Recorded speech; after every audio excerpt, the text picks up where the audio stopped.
two things. First, why culture wars and worsening culture wars are experimentally bad for gender equality. And second, how AI will displace workers, and this has a disproportionate effect on women. First, two pieces of setup. One, what is gender equality?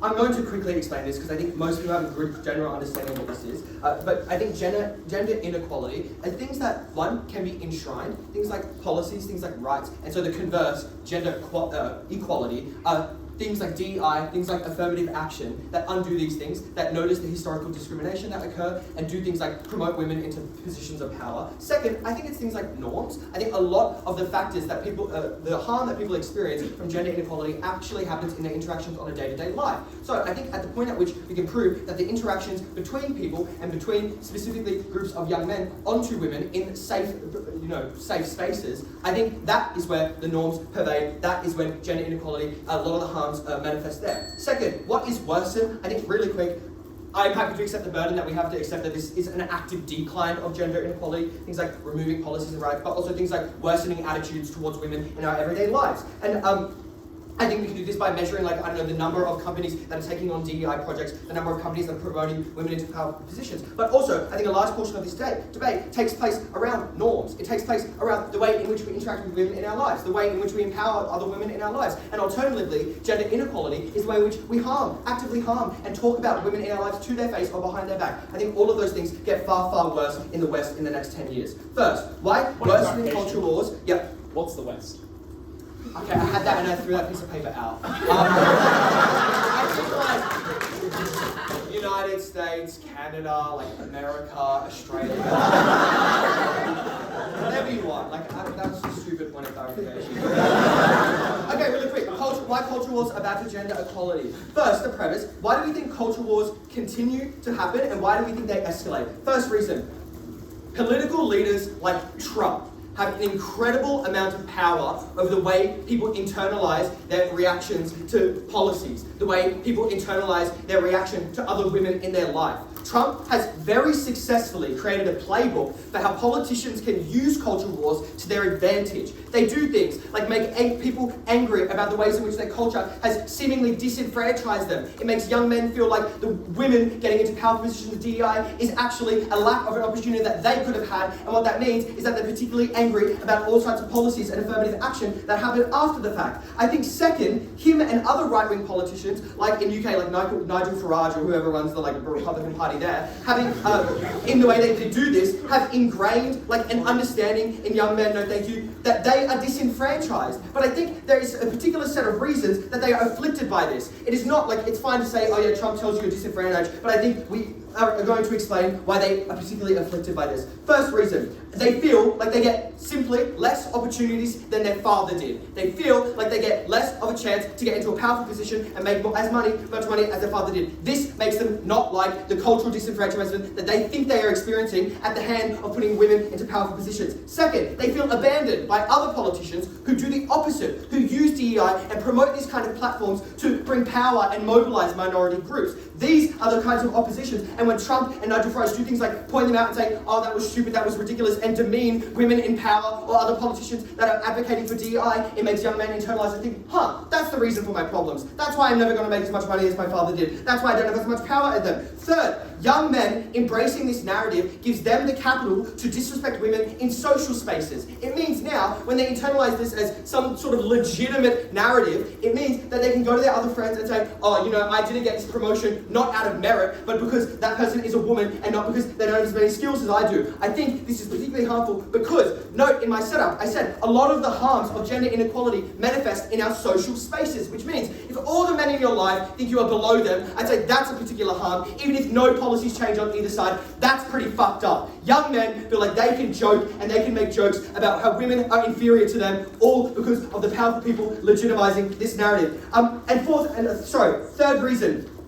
why culture wars continue. I think they continue, but they also continue to get worse because there are a set of economic conditions in the status quo that perpetuate it. Things like inflation, things like looming recession in the US, things like men feeling like they're getting less and less money, and now people like Trump and people like Andrew Tate can say, hey, this is as a consequence of women taking your position. This is what happens when other political leaders make gender equality a thing. This is what happened when you internalize the narrative that women and men are at least equal. A woman can hold a position as power as good as you can. All of these worsening economic conditions means men feel like the less money that they make, the worse that they face the harms of inflation. They draw this connection to the narrative of women taking places in powerful spaces. Second premise under this point of substantive. We're going to preempt the response that we presume from the opposition bench, which is all of these problems exist currently, they're critiqued, which means the only way to go is up. There's a set of people that are going to critique these narratives. The problem is, this particular change among young men is relatively new. People like Trump and people like Andrew Tate, their platforms are relatively new, at least to the broad number of young men that are watching them. Like, yes, Trump's 80 or whatever the fuck, I don't know, but people were only watching Trump in the past 10 years when he's shitting on things like DEI, which means a lot of the impacts are just yet to manifest. So I think we can claim a compounding effect. For example, when women go to school and uni, like you might say, okay, the job they're going to experience, like there's a set of misogyny they're going to experience down the line in 10 years. I think this is much, much worse when they have to go to school and go to uni and experience these same things. Young men watching Andrew Tate are now making jokes about how they'll never get as much money or never get a powerful position like them. I think all of these are particularly fucked up. I don't think I have to explain why young women are facing like discrimination from other men in their class is particularly fucked. But I will. It means that they're less likely to access services that help them. It means they're less likely to enter university and schools and jobs and apply for internships in the first place if they feel like their expression will not be heard, their expression will not be valued. It means you get less women going for these pieces of power, which also I know is worse for the culture wars, because then the men can say, oh look, there isn't a woman in power because she doesn't have the merit to do so. This is all far, far worse. Impacts. Culture wars like this have a variety of impacts of women in society. I've already explained how it fucks them over in their social lives. I've already explained how the compounds effects when they do finally reach powerful positions. And I also think people tend to critique other women in power all off of this narrative. This is far, far worse when you have a young generation doing this. Why does AI displace workers? AI is developing. US and China are developing. Women depend on the protection of unions and rights because they're historically discriminated. So proud to propose.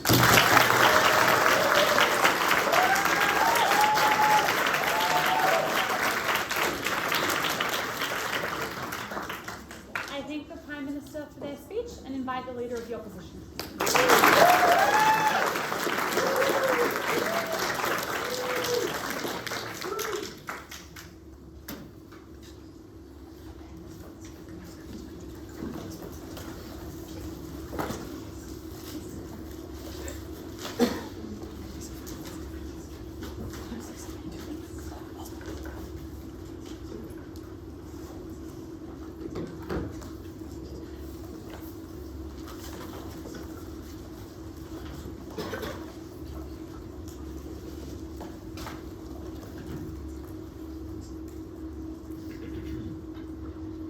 In the past couple of weeks, the Anglican Church, an institution that has perpetuated patriarchy, elected a woman as the Archbishop of Canterbury. And our claim for opening opposition is simple. Once you give rights, they're self-reinforcing because when women are elevated, when people who are not male are elevated, we're able to elevate other people. Two arguments for opening opposition then. First on why rights are reinforcing, the second on being why economic trends will empower women. Firstly, on setup. We want to say, just to clarify this debate, obviously for inequality to change in this debate, the question isn't at whether people overall are better off or worse off. It is very possible that everyone is worse off, but it's rather that what the gap between cis men and non-cis men are. First argument, why are rights self-reinforcing? We will explain why rights such as anti-discrimination laws, economic empowerment, and social empowerment will sustain over time and become more powerful. The first thing to explain is we think that women over the past years have been put into systems of power at a higher rate. We would explain that what this looks like education, having lots of scholarships for women, having things such as DEI. It looks like things such as religion, having the Archbishop of Canterbury now be a woman. It looks like things such as schools now having lots more female principles when they otherwise wouldn't, which explains why over time we haven't necessarily empowered women in these structures. And yes, opening government says that DEI is on the back foot and DEI is necessarily being repealed, but the things still exist that they are in these positions of power and they're still able to make change through these positions of power. But secondly, why do you think this is likely to continue? We think that it exists for a series of incentives that exist from powerful actors. Firstly, socially, we think that it is super beneficial for institutions like the Catholic Church to be able to engage women in their congregations, to be able to engage women within their systems of power. Economically, it's beneficial because you have more labour force, you're able to access more talent, and you can make benefits that way. It also explains why your workforce is likely to be happier, you're likely to have diverse perspectives that can lead to change being made. But thirdly, we explain politically there's an obvious incentive for the fact that women are 50% of the population. Obviously, any political party would want to gain those votes, they're likely to want to appeal to them. That explains why it benefits all the levels of power to include non-males within their structures of power. What do we think this looks like and how do we think this eventuates? We think what this looks like is economically having things such as workplace harassment laws being enshrined, having things such as maternity leave being enshrined. Socially, this looks like female bishops being in the church, being able to normalize roles of leadership such as women being able to pray in front of churches, women being able to be elevated in these systems of power. But politically, it looks like having more female candidates. Ask yourself why the Liberal Party in Australia chose a female leader over a male leader. Part of the issue was they were losing support to the Teals. That was a very simple political reason why they won that. The third thing then to explain this argument is we think this creates a powerful signaling benefit because it explains why institutions such as the church, such as the economy, and such as other forms of social institutions are able to show women and show people who are not men that they are able to succeed in these institutions, which means that people are more likely to pursue positions of power in them, people are more likely to be encouraged. But secondly, it explains why when you elevate people who are not male into these systems of power, they are able just to do good things, they are able to do things to improve the environment, because improving the environment is really an incentive to increase engagement in any organisation you have.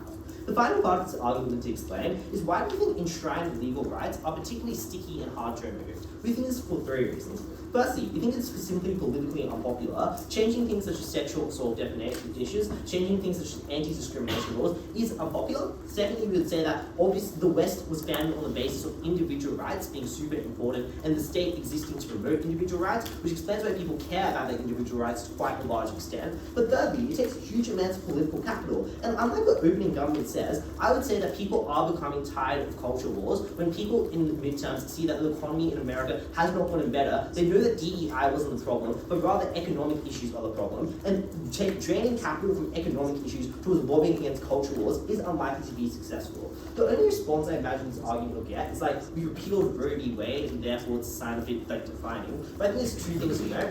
Firstly, we'll explain that this is a minority of the types of legislations that we're talking about, because this was a court ruling. The majority of anti-discrimination law is encoded in legislation. But secondly, we'll just point out that Roe v. Wade is necessarily already overturned. We think that it's likely in the next 10 years the Democrats come back into power and are able to pass an abortion bill through. The conclusion of this argument is quite simple. It explains why economically women are likely to be empowered, which is a prerequisite for most political benefits. It means that women will have more power in lobbying, people have more power in necessarily being able to elevate things such as scholarships and elevate people in positions of power. But it also means that people are socially empowered, they are in institutions that do change how people think. Yeah, closing. This argument misses your burden because you explain why inequality has gotten better and why it would be hard for it to get worse, but not why it is likely to actually continue improving. No, so that misunderstands our third premise, which was once you have women in positions of power, they have incentives to necessarily continue to have women in those positions of power. You want other people who can support you. You want to have a good environment where you think you can succeed. Often people do this for ideological reasons because they actually care about gender equality. Obviously, once they're in positions of power, once they're at the levels of power, they're able to make change.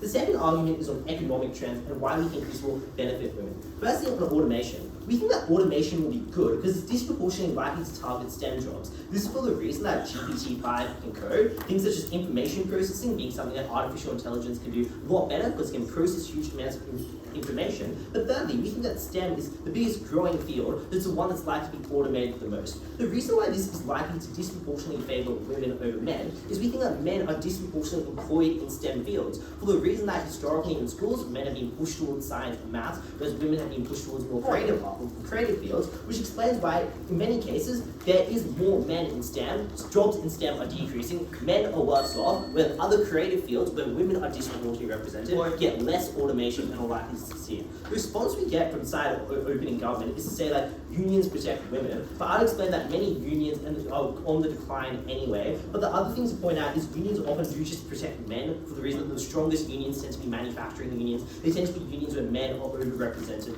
opposed to women. The final thing to explain is that this team says that Trump is particularly bad, and there's a bunch of cultural reasons why necessarily you're likely to go more left wing. But I think the problem here is that in the status quo, people are not happy with Trump and right-wing populism. Anti-migration has happened, and very economic benefits have been seen. People have deported immigrants, and the economy has suffered. Tariffs are super unpopular, which means that people are not happy with the right wing of politics and the form of populism that they like. But populism still, as a belief, is something that is popular, because people still are distrusting of the establishment, which explains why, when you displace right-wing populism, what replaces it is left-wing populism. People like Bendani, people like AOC, they are people who are younger, and they are people who are likely to be more progressive. The final argument then will just be a demographic intuition push, which is say younger people are disproportionately left-wing and for gender equality, older people are dying, younger people are moving to future generations. That's more likely to be why we go for more in the favour of equality.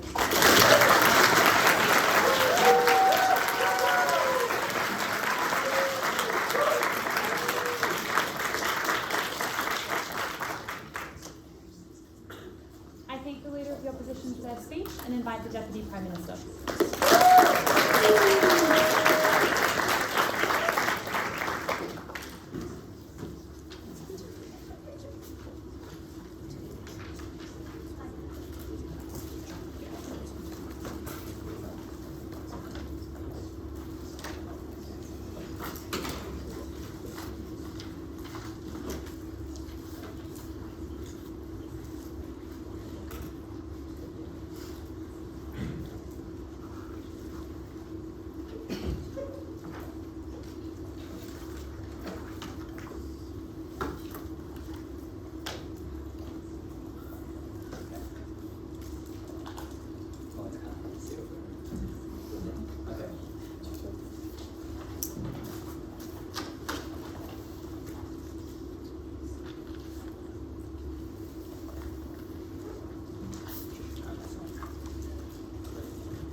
Before responding to the Leader of Opposition, I want to begin by explaining what we proved and why that is extremely useful in this debate.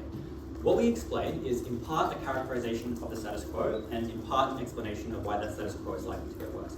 We explained that in the world we live in today, there are a growing number of disaffected white men, especially young men, but men across the board, embracing far-right ideologies and cultural wars in ways that are disadvantageous to women, both in terms of policy, because it means they're more likely to support the repeal of policies that protect women, like gender-specific funding, like DEI, like abortion protections, which are constitutionally protected or were constitutionally protected in the United States, but elsewhere are often a matter of policy, but also culturally, in terms of the way that women, particularly young women right now, don't feel confident themselves to run positions of power, don't feel confident to attend universities, which are increasingly attacked by right-wing groups, don't feel comfortable around men of their own age, makes them difficult to access spaces that would give them advantage, like networking opportunities, meeting colleagues, or engaging professionally in the workplace. We give you a series of convincing mechanisms to explain why that status quo is bad and why it's likely to continue to get worse. Firstly, we explain the Trump presidency itself has escalated and encouraged the behavior of these men to get worse, and in many ways enabled him to implement specific policies that are disadvantaged women that Zach has already explained and that I have re-explained. Secondly, we say that the playbook created by Trump has influenced a number of other countries around the world. We give the example of Reform UK, but there are many other examples around Europe of populist parties that are encouraging men to behave in this fashion. And thirdly, we explain the reason why this ideology is particularly appealing to young men in this moment in time. Firstly, because it explains why young men are achieving worse things than their fathers without having to make them take any personal responsibility for that failure. Secondly, because they feel abandoned by other parties that have had a focus on minorities in order to make electoral gains. And thirdly, because it gives them latitude to behave in ways that they desire. For example, making the jokes that they want, being as mean to other people as they want, not having to show respect for women, being able to use bullying and intimidation to achieve career success rather than merit. All of those things are reasons why the status quo is bad, and also why the status quo is likely to get worse into the future. I want to make 3 important observations about all that analysis. The first observation I'd like to make is that a lot of that analysis is not contingent on proving electoral success for right-wing parties around the world. Because even if you believe that, for example, Marine Le Pen faced a huge loss in her election, still had a huge number of supporters. And those supporters affect the most vulnerable women because they exist in areas where they are most marginalised, right-wing communities where they have the least access to rights, where that bullying and intimidation has the largest effect on women because they already suffer from the biggest weaknesses in their confidence and where they're likely to therefore have the worst effects on them as time goes on. 2 further observations about this though. Secondly, the harms that are done now manifest in the future. And the reason why that's important is because even if you believe all we're doing is explaining why the status quo is really bad, it also explains why in 10 years' time we're likely to be worse off. For instance, policies like repealing diversity, equity, inclusion, or gender-based funding manifest when the outcomes that we were expecting to get from those policies don't accrue, making life worse for women and meaning they're unable to deal with the problems that they face. Hurting women's professional competence now means that later on when they're at more important stages of career, they are worse off. Repealing rights to reproductive care now means that as women live the rest of their reproductive lives, they experience worse and worse harms as a result of that because they don't get the care they need, which means they experience worse and worse outcomes. Thirdly and finally, what we point out is that fighting back against these cultural wars, or even if we're what this analysis achieves is, even if you believe that cultural wars decline because people get more tired of them, or we're somewhat able to fight back against them, that doesn't prove that gender equality is likely to get better in the future. Because even if the cultural wars get less severe, those outcomes have still, those actions have still been taken, and things continue to get worse. So if, for example, left-wing parties are able to achieve political success, that enables them to push back against the decline of gender equality, but it doesn't necessarily prove that they're able to fix it, so you have to believe they win this very convincingly to believe that we haven't already won the debate. Next, let's directly respond to the things said by the leader of opposition. Yes? What percentage of university students are women? Like 50, something like that.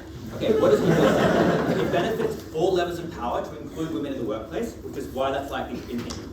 First observation is it doesn't help a lot of men, because men are often directly competing against women for those positions of power. Men often exist in those positions of power and get laid off so that women can achieve those positions. So having cultures of misogyny in workplaces that are currently dominated by men men don't see any advantage from changing those structures very meaningfully. And they rely on a mechanism which is like, well, in the hypothetical hand of the market, it's in that hand's interest for equality to exist. But the way that that hand translates things into action is the men on the ground who currently exist in those environments, often also the women in those environments who benefit from fitting in with that culture of misogyny, if they are a person who can fit in with that narrative, from not perpetuating it. So even if it were in the market's interest for that to occur, that doesn't explain why it's likely to manifest. Secondly, the precise problem we observe is that a lot of men outside of those institutions feel like the inclusion of women has disenfranchised them, because had that not occurred, they would have experienced more career success, they would have had better graduate outcomes, which means the more that this occurs, the more it fuels that backlash which hurts women in those communities. But thirdly, a lot of the West has already maximally gained from inclusion of women in the workforce, which explains why, or has gained pretty substantially from the inclusion of women in the workforce,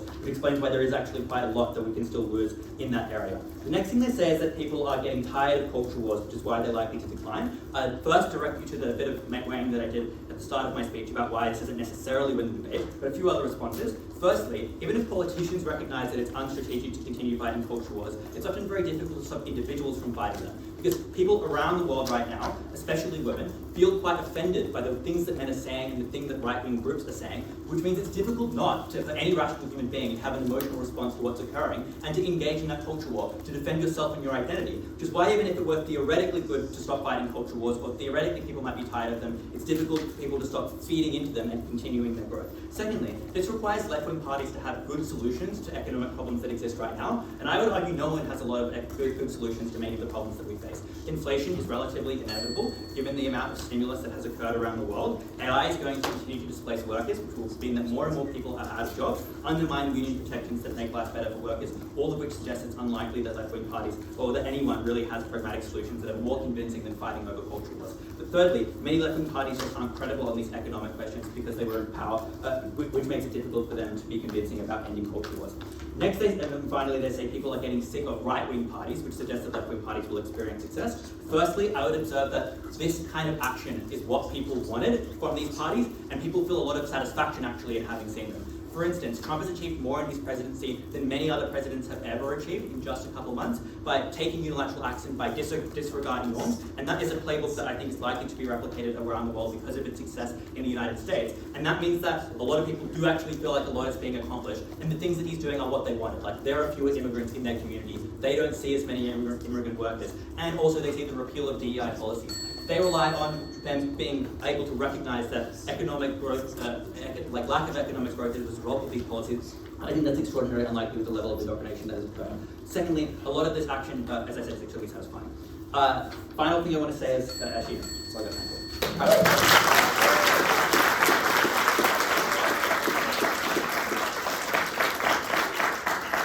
I thank the Deputy Prime Minister for their speech and invite the Deputy Leader of the Opposition.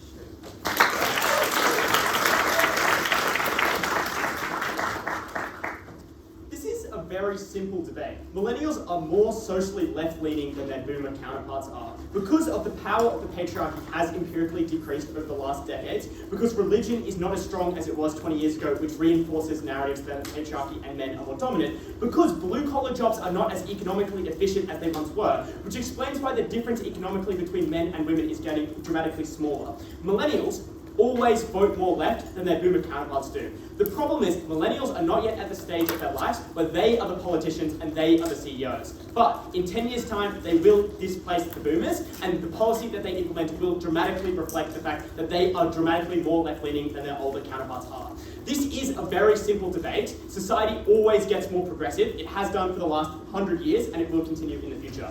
The first thing I want to do in this speech is just explain why economic empowerment is the most important thing you should consider in this debate. First of all, capitalism is probably the strongest norm that exists within society, and it compels people to ascribe respect to people based on their wealth. Because the people who are wealthiest get to control media norms that tell other people who should be influential. Because you vote with your dollar and you buy things that reflect how much money you have. Because misogyny is often caused by that lack of respect, which explains why economic empowerment of women is likely going to result in people respecting them more, because women dominate the capitalist narratives that people are convinced by. Which explains why if women have more money, people are likely to respect them more, which means they will be less misogynistic. But second of all, economic empowerment means women get into positions of power in industry and in politics, which means they are viewed with more respect due to their wealth, and they are able to pass on this narrative. When women get voted into parliament, when women become CEOs, they get to impose their beliefs on the people below them, which explains why other women involved in the industries or in general society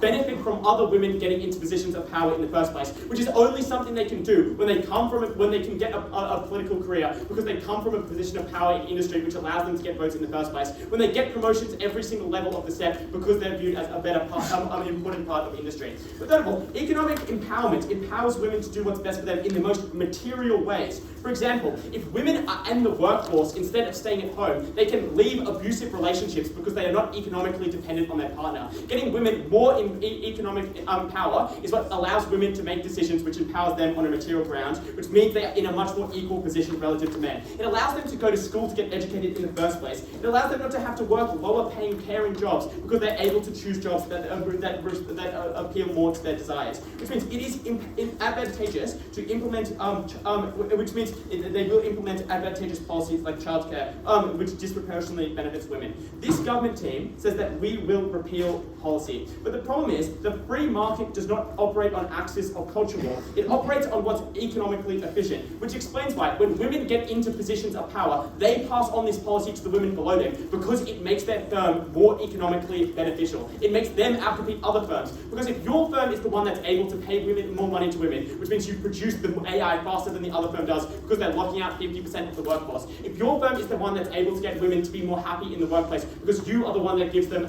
maternity leave, you are the firm that's going to do better than others. And women know this, and when women get into positions of power, they are disproportionately likely to implement this policy, which explains why their culture wars arguments does not actually reference or economic progression. They say, well, women are already maximally included, but I think that is just empirically not true. The pay gap still exists. Maternity leave does not exist in many parts of the world. Women are still disproportionately pushed into jobs in lower paying sectors. Why will the industry shift towards fields that are favourable are dominated by women. The explanation here is, as Jehiel describes, AI will come into place because it is economically efficient, it makes jobs more pleasurable, which means there's a strong incentive for the market to do it. This helps women dramatically. It means there's less jobs that they are disadvantaged at, because when you make a machine, that means you do not have to pick heavy things up. There are less jobs in the market that women cannot occupy. It means women, it's harder for them, it means it's harder for men to devalue women in positions of power because they are more included in the workforce. But it also means that women are disproportionately advantaged by technological advancement, because empirically women are likely to have far more degrees, because there is a substantially larger amount of women, it's like 60% or something to answer Jack's POI, in the work, which means women are the ones who disproportionately get educated at a much higher rate, which means when AI comes in and you need an education to be in service-based industries to utilize that AI, women are likely to disproportionately be involved in those fields, which means they disproportionately are the ones that benefit from the economic miracle that AI will produce. Which explains that on our side, we explain where economic benefit is the most important thing, and why women are disproportionately benefited economically in the progression of this debate. Opening government's claim is that culture wars exist and disempower women.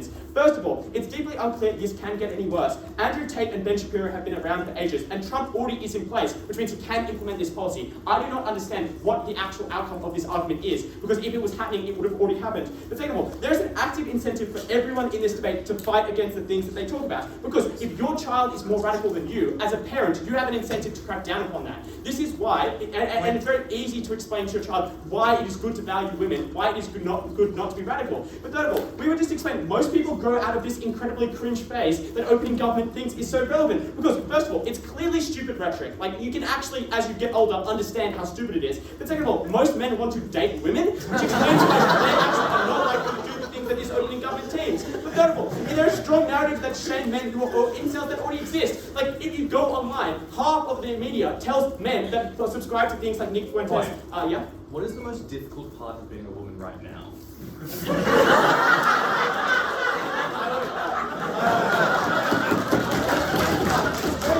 And I don't think you would know either.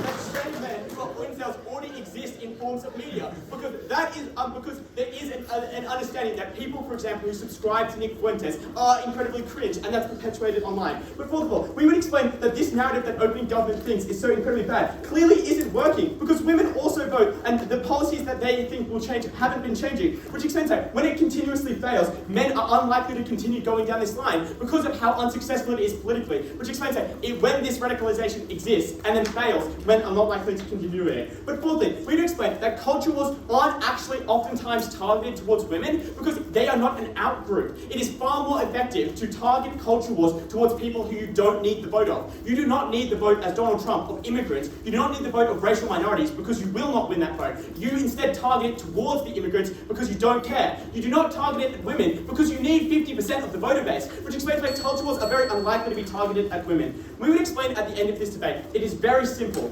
Millennials, younger people, are left, and when they get into positions of power, they pass that on. Do not believe the fear-mongering of opening government, which says that the small minority of cringe people have so much strength.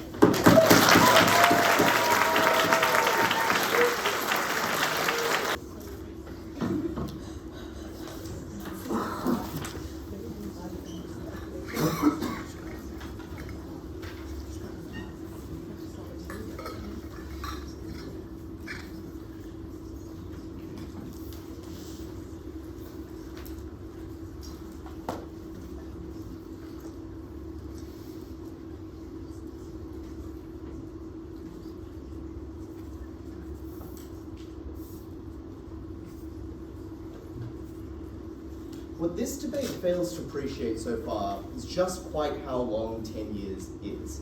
Because it's more than 3 federal election cycles in this country. It's about 2 times the length of the average debater's career, about the average age of the audience members we have here today. So, importantly, many of the trends people want to talk about are relatively short term. And that means that just because they're happening now, it's not necessarily clear that they'll be happening in 10 years' time. For example, trends tend to invite thermostatic backlash that opposes themselves. So you get the election of a right-wing government like Trump, but as a consequence, you often then get a Democratic government in the next term because they invite the exact opposition that exists to them. But secondly, there is also often opposition directly to actions as they occur, which is to say that Trump's election also precipitated Mark Carney's election, kind of screwed over the Conservatives in Canada. And during the first Trump term, as Trump kind of made policy more right-wing in a national sense, Democratic states and left-wing spaces often moved increasingly towards the left in opposition to the Trump government. And that's important because it means so many of the trends teams want to talk about oppose themselves, either because the right-wing trend or the anti-woman or pro-woman trend that occurs now means that the opposite occurs in a couple of years, or because as the trend occurs right now, a different opposing trend kicks in. And that means that many of the arguments teams want to make don't really demonstrate why in 10 years there will be a noticeable difference as a result of the mechanization they point to. For example, opening government points to the culture war. There are precisely opposing forces that occur to that. Different governments are in power, and left-wing organizations don't just stand there doing nothing. They often become more left-wing and promote more left-wing cultures within left-wing spaces as a result. Similarly, for example, closing government says like, well, capitalism does stuff, but failed to ever articulate why the amount of capitalism in the world changes as a result, which is similarly a problem for opening opposition, who fails to articulate why their things actually change over time. So the first extension of closing opposition will be to identify some very long-term trends that actually will have an impact and are unlikely to change on the short-term scale that much of this debate does. A second extension will, I guess, deal with an argument that opening opposition identifies but fails to really prove, which is to explain that men's lives are going to get much, much worse over the next 10 years is sufficient to prove that inequality is likely to close, even if women do not face much more improvement, which engages with the government bench at its best. What are these three trends? The first one is technology, which is again something that opening opposition hints at, but I think they fail to fully realize what this means. Firstly, it's medicine. We would point out that women's health has historically been extremely neglected, but that is precisely something that is turning right now, and exactly the kind of trend that is likely to be relatively long-term. These are neglected issues, there's lots of capital in them, and there's lots of money to be had from curing things like endometriosis, for helping with things like, coming up with better forms of contraception. That is likely to happen. But secondly, we would note that generally, women are consumers of more healthcare than men, for the reason that women's reproductive systems tend to be more complicated and tend to therefore require more healthcare. Pregnancy in and of itself tends to put a very large burden on women's bodies, which is why it is, for example, one of the biggest causes of death for women in countries that aren't developed, which is precisely why increases in healthcare and health technology are likely to be extremely beneficial for women. But secondly, it's in the form of digitization and abstraction, which is to say that the big difference between the way that jobs look today and the way that they might have looked 100 years ago is far more of what we do is kind of like moving numbers around or thinking about concepts rather than moving big, heavy things. And that's important because the difference between men and women narrows substantially when you're talking about tasks that don't really concern our physical bodies, but instead concern our minds, which is why things are likely to be substantially different. It's hard to care about things like the difference between a man and a woman when the task you're dealing with doesn't even concern the physical realm in the first place. But thirdly, it's the breakdown of gender roles, which is to say that discrimination between genders relies on the idea that gender is something that has salience in society, but we explain is likely to have less and less salience over time. To quote Joe Biden, there are at least 3 genders, and the recognition of that fact is a massive step that absolutely would not have been the case, for example, of a presidential candidate 10 years in the past. It is the fact that, for example, people now increasingly see that sex doesn't define your gender doesn't define your life, and people are allowed to present themselves in far more ways than they would have been able to a decade ago, precisely explains why it is less likely that gender will be salient and therefore the basis of inequality or discrimination in the future. But the fourth reason is that the forces of globalization and media consumption are increasingly more powerful. That is to say that the thing that most often changes people's mind isn't politics or politicians, it's consumption of art, a book, a movie, a film that causes you to empathize with people in a way that you previously didn't. The difficulty is far fewer people are willing to read a book than are willing to watch a movie, than are willing to watch a TikTok, than are willing to engage with a tweet. So the rise of things like social media, the rise of things like more content and more easily accessible content increases the likelihood that people will come across something that makes them think about people different to them and realize why they are more similar than they previously did. And that is how social change is far more likely to occur. The conclusion of this set of arguments is to explain why the long-term forces that are at work are likely to push towards equality rather than inequality, while the short-term forces that much of this debate talks about are unlikely to go anywhere in particular. Opening. The social media mechanism you give goes both ways. But more importantly, the 10-year anniversary of Trump's first election is approaching in a couple of weeks. We had a Biden presidency, but the majority of the US grew more right-wing on net over that decade. Are trends as short as you say they are? I really don't know what it means for the US to have grown more right-wing. Like, they elected Biden in the middle. I would say that politics oscillates on the basis of thermostatic backlash, which is precisely what we articulate. We've had many oscillations in that intervening 10-year period. It's unclear what the net effect of that trend is.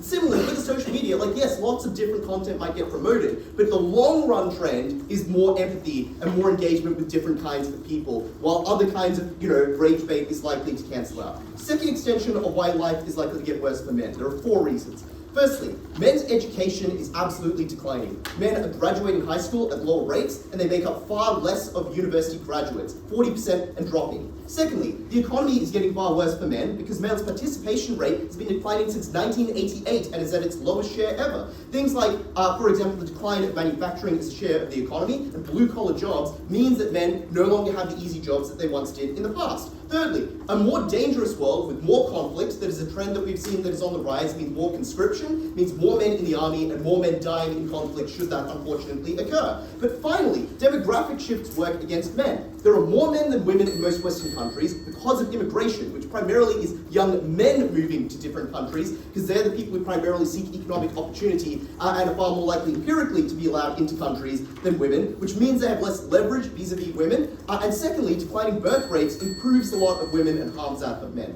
Proud to oppose.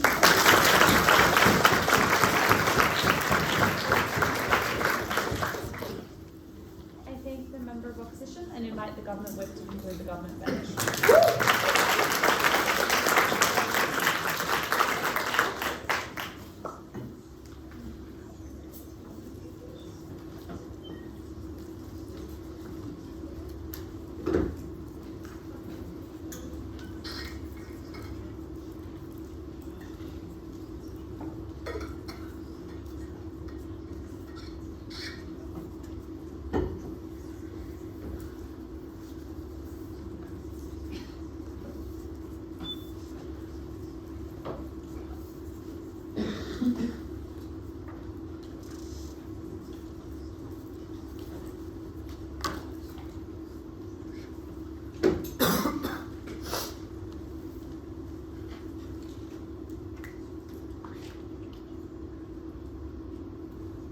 As Ollie proudly declares, most people in this debate don't really know what challenges women face. I think the problem is that the kinds of people who make policies and who drive social movements and who drive change are increasingly going to start looking like this debate.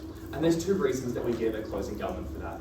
The first is that there has been a deep but slow cultural change by which people's authority to speak on issues has become detached from their lived experience. And that is because of the way that people interact with social media that Dhruv points out. It's because people want to see short explanations that don't require legitimacy or authenticity or a valid explanation. They can simply claim that they know what is right or wrong. It's a culture which, for instance, pushes a lot of TikToks or tweets that are like, well, women would be happier if feminism never existed because it took them away from the things that made them happy. These are the kind of narratives that people are increasingly empowered to make. And even if people make the claims right now, the thing that will happen in the next 10 years is that the people who grew up in the age of social media, where, as Udai suggests, people consume their content on TikToks rather than movies or books which require actual explanation, are likely to age into positions of power, are likely to become the leaders in certain social movements, are likely to become the voices that dictate what is the agenda for attempting to deal with gender equality. But additionally, the Dhruv points out that as the rise of capitalism is likely to continue, because capital accumulates to the top and as a capitalist system which overwhelmingly privileges men, that also explains why the people in position of power are likely to be men. And that leaves you in the dire situation where the people making decisions about how to deal with gender equality, if there's any desire to do so, are likely to be male and they're not likely to listen to women's views. And this claim is upstream of everything else in the debate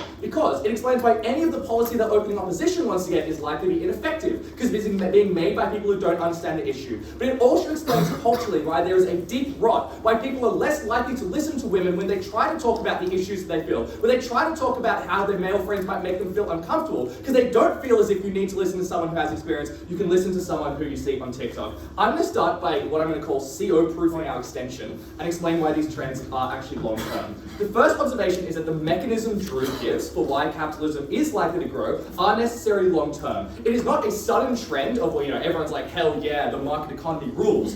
It's the slow coalescence of capital towards the top that is, by similar mechanisms, self-iterative. It's the fact that as people become richer, they can do more lobbying and make more policy, control more means of production to make themselves more powerful, which is a self-iterative process. But second of all, we explained that the movement in terms of whether or not people interact well or whether or not men are likely to listen and respect the views of women is not a trend. It is a result of the change in the ways that people consume media, listen to arguments, and understand the experience of others. And insofar as that has hollowed out and shallowed out over such a long time, that is likely to be sticky.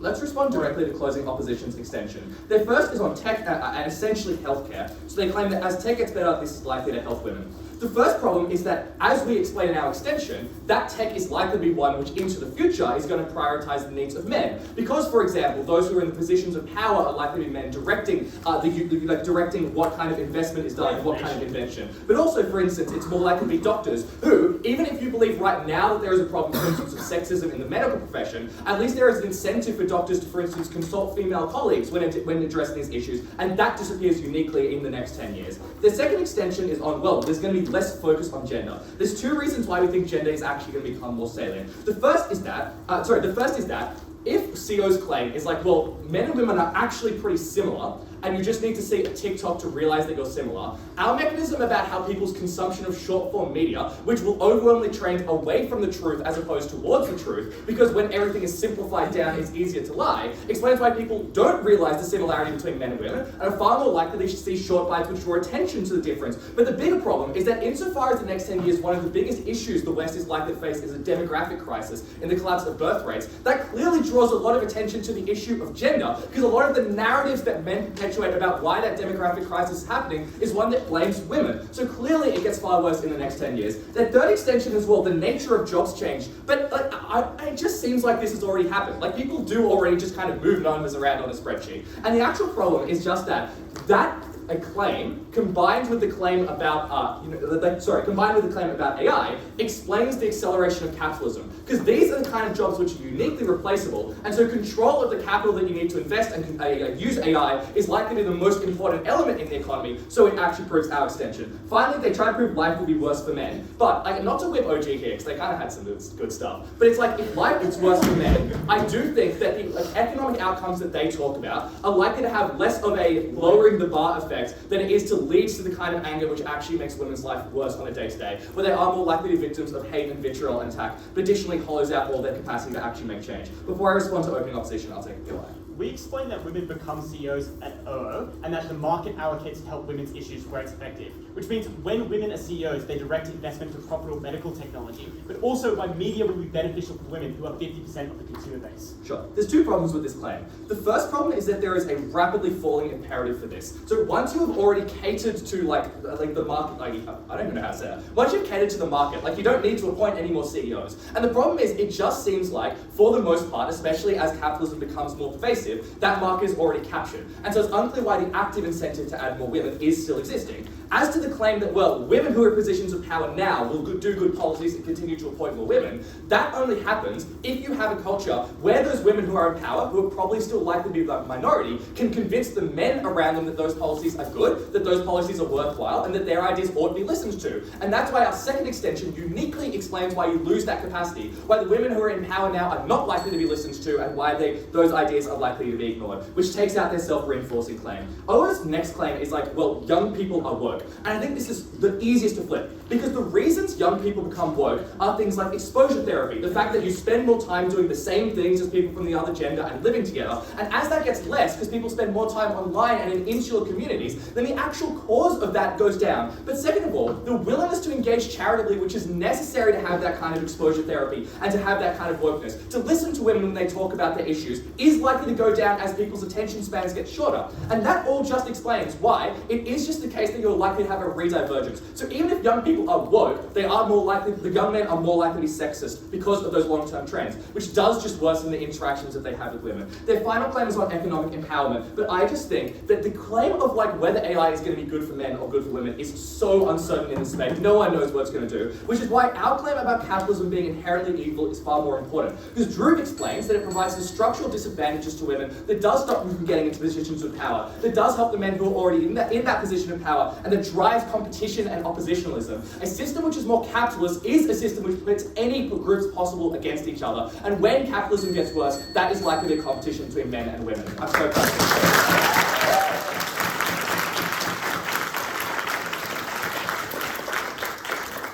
I thank the government whip, and to conclude the debate, opposition whip.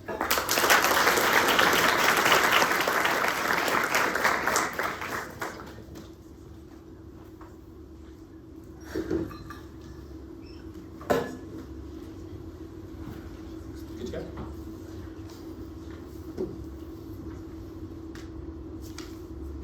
The central thesis of closing opposition is that the night is always darkest before the dawn. If you consider the times that have been the height of right-wing resurgence in the West over the last 100 years, they're probably places like 1910, or 1958, or 1985, places at the height of the Reaganite eras. But consider what the world looked like 10 years after that period of time. In 1910, the world was dominated by monarchies. By 1920, the world's largest state was socialist. In 1958, McCarthyism was rooting out the left all over the world. In 1968, civil rights were being fought for, and Lyndon had signed the Civil Rights Act. In 1985, Reagan was bringing back conservatism. In 1995, Clinton was bringing back leftism. That is because it is when the right is most dominant that its contradictions sharpen. It is when someone has most power that the fact that that power has not achieved substantive change for people is most obvious to ordinary voters, which is the central observation of our claim. The fact that every other team in this debate observes that right now there are problems which are hurting women is a reason to believe that in 10 years' time those problems will not accrue, is a reason to believe that the substantive power of their claims is very low. So I'll first talk about women, then talk about men. Let's first talk about women. I will first engage with the opening government claim that culture wars create inequality. And for the purpose of this argument, I will assume that all culture wars are going to continue for the next 10 years, even though we show that's incredibly implausible. There are 4 problems with this argument. Firstly, the reasons given in Zach's speech for why young men believe in the narratives passed on by right-wing populists are that the young men already believe those narratives, so they already believe that they are losing their jobs, they already believe that they are suffering, they already believe that things are being taken away from them, and right-wing populists will hijack that to get them to vote for the populist, which is obviously bad if they vote for the populist, but doesn't prove that those people actually believe the narratives any more than they did already. That was something that confirmed pre-existing beliefs rather than creating them. Second, I would say the barriers to most people being sexist to other people in their lives are not their own reluctance to be sexist, but the structures and institutions set up to restrain those sexism by people including the women in their lives. Because those women are the ones who decide many times whether they're employed, whether they are hired to university, whether they are references, whether they are friends, whether they can have sex with someone. Those factors still constrain them. Thirdly, it is not at all clear that if you fragment the world into men and women, that would be bad for women and good for men. And I would suggest that women are lit, and I would suggest they're more educated, often more emotionally susceptible, generally speaking pretty, I would say they're better, right? If you're in one of the groups, you'd rather be in the women group, which suggests that the more society fragments between genders, that's awesome for women and sucks for men, which suggests that they advance because of this mechanism. Finally, this may sound counterintuitive. I think far-right policies are actually good for Western women. And that is not to say they're good overall, but certainly they're beneficial for Western women, because they are broadly twofold. Firstly, they're anti-immigrant, and secondly, they're anti-crime. Anti-immigrant policies are exceptionally good for Western women, for the reason that, as Udai explains to no response, the majority of immigrants into Western countries have been young men, the ones able to make use of economic visas, the ones who've been able to travel and claim asylum. When you remove a disproportionately male set of the workforce in anti-immigrant policies, that benefits the rest of people who skew more female than the workforce you removed. So the removal of immigrants, or the disenfranchisement or ignorance of immigrants, is in fact good for Western women. Secondly, they say there is likely to be, I think the other kind of big part of the far right is you're more against crime, you're more in favour of policing, you portray a dystopia. And in fact, I think policing is very good for women, or at least very bad for men, because policing disproportionately targets young men, often of minority status, but certainly not young women. Policing often does things like frame themselves around the threat to women. Look at the way that grooming gangs are discussed in the United Kingdom. That often means policing that is beneficial for those women's ability to resist those assaults. So if you believe the far right is rising, great for women. Secondly, you want to deal with these closing government, who say capitalism is bad for women. There are 3 problems. First, it's actually not proven in that speech that capitalism is bad for women. They provide 2 claims, both of which are assertions. One is that capitalism disproportionately prices up women's products, for instance reproductive rights, without any explanation why that wouldn't also happen for men's products where they have a similar monopoly. But secondly, they say there's a gender pay gap. But those 2 assertions are in tension, right? If women can pay for less, you cannot charge women more for goods because then they can't afford those goods, which explains why one of those 2 things must not be true. Secondly, historically this is untrue. The rise of capitalism since the 1600s has been the rise of women's rights. Women have had more capacity, they have had more freedom and more access. Thirdly, it's unclear capitalism is increasing. They say it's coalescing, but fellas, it's been coalescing since the 1600s. Like, how much more is going to coalesce in the next 10 years? And secondly, I would say now is the time of greatest government spending, which suggests that they need to raise taxes to pay for those products, which explains why it's likely to be more anti-corporation, more anti-capitalism, more in favour of the state in the next few years. Second claim made by closing government is that people are listening less to lived experience, and they're all like watching TikToks and like getting brain rotted. There are 3 problems with this. Firstly, I do not think there is been a shift away from lived experience in the last 10 years. Like, surely the last 10 years has been a shift towards lived experience. Far more people talk about their identity. Far more people preface their lived experience. I'm unclear this trend has occurred. Secondly, to the extent that an argument is emotional, I think that actually favours the side of the argument we support on the side of women, because it is very easy to intuitively understand what it would look like to be denied access to something, what it would look like to be suffering from worse medical advancements. But the arguments that opening government makes, like, you know, these women, they're like stealing your jobs and like ... like that means your life is worse, is far more confusing. Surely short form content is unable to express those concepts very easily. Finally, it's based on the premise that TikTok is going to get increased over the next few years. I feel like we've hit peak TikTok. Like, everyone's on TikTok like 15 hours a day. It's unclear how many more hours a day you can spend on TikTok for this extension to work. What do we say? We say that all of that stuff is short term. And we say, in fact, long term's a lot better. Because things like thermostatic backlash, which, like, to be clear, Udai just says the words, but like thermostatic backlash, like if you do one thing, then everyone's gonna be like, oh, that thing didn't work, so they'll do the other thing instead. Stuff like that means that long-term trends are more important. We say 3 long-term trends. 1, medicine. They say that medicine is in fact sexist, but their very argument is that sexism matters less than capitalism, and capitalism would suggest you should make products for women because they're the ones who are more hurt by the medical system, which is why it's productive to make medicine. Opening. Male immigrants tend to enter male-dominated fields, and additionally, both you and OO rely on guardrails preventing men from being truly sexist. We explain where those guardrails are being eroded, which amplifies all of our impacts. Those guardrails are created by women, and furthermore, I would suggest that male-dominated immigrants nonetheless to create a greater proportion of maleness than the industries in which they're entering, because the status quo workforce remains women, especially as automation reduces the need to, for example, have physical labour. We explain first, medicine, their response doesn't work. Second, the breakdown of gender roles. They say, well, demography crisis is going to increase the salience of gender. No, the demography crisis is going to increase the extent to which people recognise there's a difference between gender, because it will show that even as the contradictions sharpen, the overall productivity does not decrease. Thirdly, we say globalisation to no response. Finally, let's talk about men. Oh my god, I'm excited to do this. 4 things we explain. First, men have far less education. Second, and that is decreasing over time. Second, their participation rate in the economy is decreasing over time. Third, to the extent that you believe there's some outward conflict, which I know is implied with everyone's arguments, because everyone's arguments are like, there is going to be conflict abroad, like you're going to have more right-wing populists, you're going to have more people that are supportive of doing things like cracking down on immigrants, sending away poverty. Those people are going to be mostly men, they will be the ones that are drafted and suffer. Fourthly, demographic shifts are going to harm men, they have less capital. That is important, because men start at a higher base. So a 10% decrease in the effectiveness of men, like how much stuff they've got, is more important than a 10% decrease in the effectiveness of women, which means that each of our arguments is individually more persuasive for men. Very, very proud to go.